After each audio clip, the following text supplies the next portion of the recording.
नमस्कार दोस्तों, मेरे YouTube channel advocate Jagjit Kumar Bhatt में आप सभी का स्वागत है। दोस्तों आज दोस्तों हम बात करने जा रहे हैं। सबसे पहले तो आप सभी को मेरी ओर से, जितने भी मेरे व्यूअर्स हैं, जितने भी मेरे साथी हैं और जितने भी मेरे दोस्त हैं, उन सभी मित्रों को, सभी साथियों को 76 इंडिपेंडेंस डे यानी कि स्वतंत्रता दिवस की ढेरों सारी शुभकामनाएं और बधाई। दोस्तों आप जानते होंगे कि हम लोगों ने अपने आज़ादी के 75 वर्ष पूर्ण कर लिए हैं और भारत सरकार इस समय आज़ादी का अमृत महोत्सव मना रही है। और हम दोस्तों आज इसी पे बात करेंगे और हमारा शीर्षक होगा कि क्या सही मायने में हमें आज़ादी मिली, क्या सही मायने में हमें आज़ादी मिली, कि आज़ादी केवल और केवल अंग्रेजों से मिली, क्या अंग्रेजों के लॉ से मिली, क्या हमें भुखमरी से आज़ादी मिली। इन्हीं सारी विषयों पर दोस्तों आज थोड़ी सी चर्चा करेंगे हम लोग। बाकी तो डेली चर्चा ही होती रहती है। डेली हम लोग जो है सरकार को डेली हम लोग सरकार को कोसते ही नजर आते हैं, डेली सवाल ही पूछते नजर आते हैं। और आज कुछ बातें ऐसी भी होंगी दोस्तों कि क्या सही मायने में हमें आज़ादी मिली और आज़ादी के महत्व का क्या स्थान है हमारे जीवन में, और हमारे जो भी घटनाएं हमारे आसपास होती हैं उससे, और हमारे जीवन के मूल समस्याओं में आज़ादी का क्या सही मायने में हमें आज़ादी मिली या नहीं मिली। तो दोस्तों जो हमें भारत में हमें आज़ादी मिली, इसकी गौरव गाथा जो है हमारे स्वतंत्रता सेनानियों ने लिखी है। किसी ने अपनी जान दे करके, कोई फांसी पे लटक करके, यानी कि ये जो दोस्तों मैं हमेशा से कहता हूँ कि जो भी आज़ादी मिली है वो कोई खैरात में नहीं मिली। इस आज़ादी के लिए बहुत ही संघर्षों का और बहुत ही अपनी बलिदान तक का निछावर करना पड़ा है हमारे स्वतंत्रता सेनानियों को। और सबसे पहले मैं उन्हें भी आज अमृत महोत्सव जो है 75वां कंप्लीट कर चुके हैं हम लोग, उसमें हम उनको भी नमन करना चाहेंगे। और उनकी ही वजह से आज हम लोग बोल पा रहे हैं, बैठ करके किसी भी सरकार को, किसी पॉलिसी को हम लोग क्रिटिसाइज कर पा रहे हैं। और उन्हीं की वजह से, चूंकि कहीं ना कहीं अंग्रेजों का जो कॉलोनियल रूल था उसे हमें आज़ादी मिली। लेकिन दोस्तों सबसे बड़ा बात कि आज के दिन हम सबको यह इंट्रोस्पेक्ट करने की जरूरत है, यह अंतःकरण से पूछने की जरूरत है कि क्या सही मायने में हमें आज़ादी मिली है, और क्या यह केवल और केवल आज़ादी के नाम पर एक झूठा आडंबर देखने को मिला है, बाकी कुछ नहीं है। जो भी है उन्हीं पर चर्चा करेंगे दोस्तों हम लोग। नो डाउट दोस्तों, मेरे अनुसार से आज़ादी हमें मिली है। अंग्रेजों से हम लोग निश्चित रूप से आज़ाद हो गए हैं दोस्तों, और अंग्रेजों के द्वारा जो अत्याचार हम लोगों पर किए जाते थे उससे हम लोग को आज़ादी मिल गई। लेकिन दोस्तों आपको जान करके ताजुब होगा, हमें अंग्रेजों के द्वारा जो कानून बनाए गए थे उससे आज़ादी नहीं मिली दोस्तों, उससे आज़ादी नहीं मिली। ये मैं नहीं कहता दोस्तों, आप अगर बहुत सारे लॉज उठा करके देखिएगा, भारत में बहुत सारे जो लॉज बने हुए हैं आज भी उस लॉज में कोई संशोधन नहीं हुआ, और ना सरकारें आई गई, लेकिन सरकारों ने उसमें ना कोई संशोधन किया, ना उस हटाया। नो डाउट दोस्तों उसकी सरकार ने बहुत सारे चेंजेस किए हैं, लेकिन कुछ एक कानून और बहुत सारे ऐसे कानून हैं जो शायद वो मेरे भी नज़रों में नहीं होंगे, और बहुत सारे कानून जो सामने दिख रहे हैं और हम लोग कुछ नहीं कर पा रहे हैं। दोस्तों मैं तो यही जानता हूँ कि आज़ादी चाहिए तो हमें उन कानूनों से आज़ादी चाहिए जो अंग्रेजों द्वारा हमारे पे राज किए जा रहे थे। अगर हमें आज़ादी चाहिए दोस्तों तो हमें उन अंग्रेजों के जो ऐसे कानून थे, जैसे अभी आज भी एक कानून जीवित है 124A सेक्शन 124A रेस्टिट्यूशन और राजद्रोह जैसे कानून आज भी जीवित है। तो ये कहीं ना कहीं कॉलोनियल रूल को दिखाता है दोस्तों, और हमारे बोलने की स्वतंत्रता पे कहीं ना कहीं बाध्य लगाती हैं सरकारें। तो इस तरीके के कानून और इस तरह के लॉज सही नहीं है दोस्तों आज़ाद हुए हमारे इतने दिन हो गए, लेकिन 1854 का पुलिस एक्ट, मैं दूसरा दोस्तों बात कहने जा रहा हूं आपसे। मैं कैसे बता रहा हूं कि हमें आज़ादी तो मिली, लेकिन अंग्रेजों के द्वारा बनाए गए कानूनों से हमें आज़ादी नहीं मिली। हमें आज़ादी चाहिए इन कानूनों से, हमें आज़ादी चाहिए उन जो गरीबी है हम लोग की उससे। तो सबसे पहले दोस्तों 1854 में जो पुलिस एक्ट बना, आपको जान करके ताजुब दोस्तों होगा कि आज तक उस पुलिस एक्ट में कोई संशोधन नहीं हो सका। जो पुलिस एक्ट अंग्रेजों के ज़माने में थी वो आज भी है।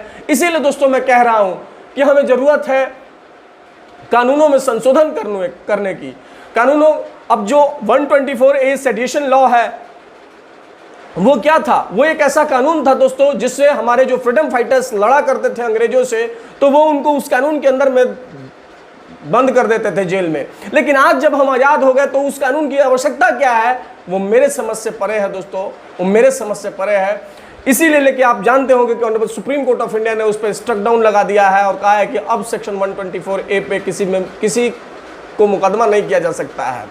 दोस्तों, मैं ये नहीं कह रहा हूँ कि अंग्रेजों के द्वारा बनाए गए कानून जो थे वो इस तरीके के थे, लेकिन कुछ मैं अभी भी कह रहा हूँ कि कुछ कानून है जिसमें संशोधन करना बहुत जरूरी है। अनलॉफुल असेंबली एक्ट जो है उसको भी संशोधन करने की जरूरत है। जो बहुत सारे आज भी हमारे महिलाओं के साथ इतना दमनकारी और इतना आपको देखने को मिलेगा, उन सारे चीज़ों की आवश्यकता है, उन सारे कानूनों में संशोधन करने की आवश्यकता है।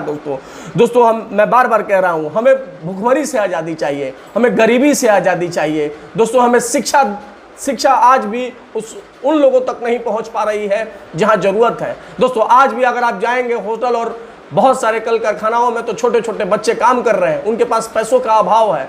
सरकार कह रही है कि हमने RTE कानून को लागू तो कर दिया है, लेकिन फिर भी कहां से छोटे बच्चे लेबर बने पड़े हैं। उनके पास पैसा नहीं है कि वो स्कूल जा सके।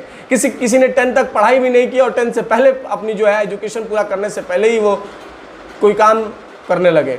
तो दोस्तों, ये सरकार के सामने चुनौती है और मैं यही कह रहा हूं कि क्या ये उन बच्चों के लिए आज़ादी है? क्या उन भुखमरी से जो बच्चे मर रहे हैं, क्या उनको आज़ादी मिली?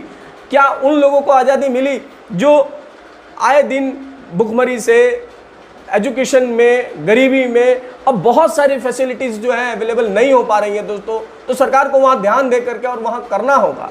दोस्तों, हमें आज़ादी इसके साथ साथ दोस्तों हमें आज़ादी सरकारी दफ्तरों में बैठे बाबुओं से चाहिए। जो ब्यूरोक्रेसी हावी है उस ब्यूरोक्रेसी से हमें आज़ादी चाहिए। दोस्तों, हमें आज़ादी चाहिए। जो जुडिशियल बैकलॉग पड़ा हुआ है उससे आज़ादी चाहिए। दोस्तों, हमें आज़ादी चाहिए।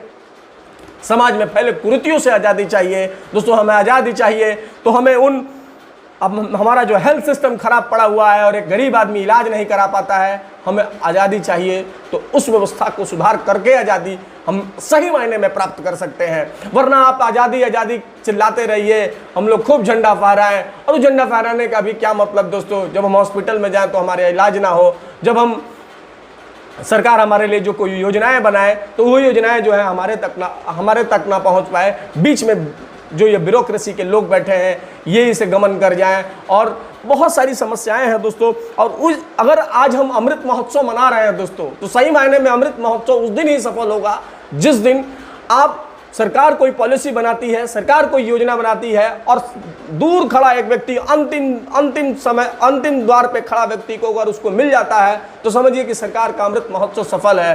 क्योंकि कहीं ना कहीं दोस्तों ये नजर आएगा आपको कि अगर आप सरकार कोई योजना बनाती है तो इतने बिचौलिए हैं, इतने दलाल बैठे हुए हैं कि वो जो योजना है अंतिम खड़े व्यक्ति के पास नहीं पहुंच पाती है।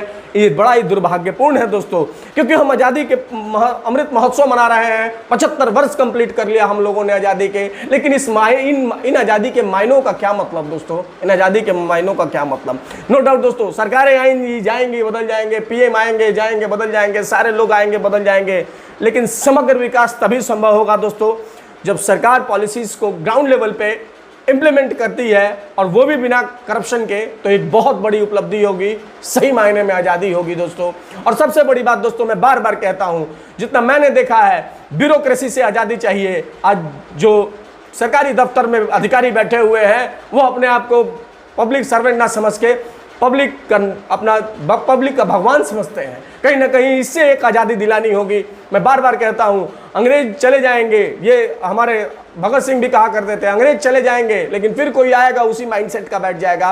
और आज आपको ये ऑफिसेस में देखने को मिलेगा दोस्तों, नए अधिकारी मिलना चाहते हैं गरीब लोगों से, नहीं कुछ करना चाहते हैं। अगर करना चाहते तो इस कोर्ट ऑफ कंटेम्प्ट की बाढ़ नहीं आई होती हाई कोर्ट और सुप्रीम कोर्ट में। मैं ये बात चीफ जस्टिस ऑफ इंडिया ने जो कही थी वही बात कह रहा हूँ दोस्तों।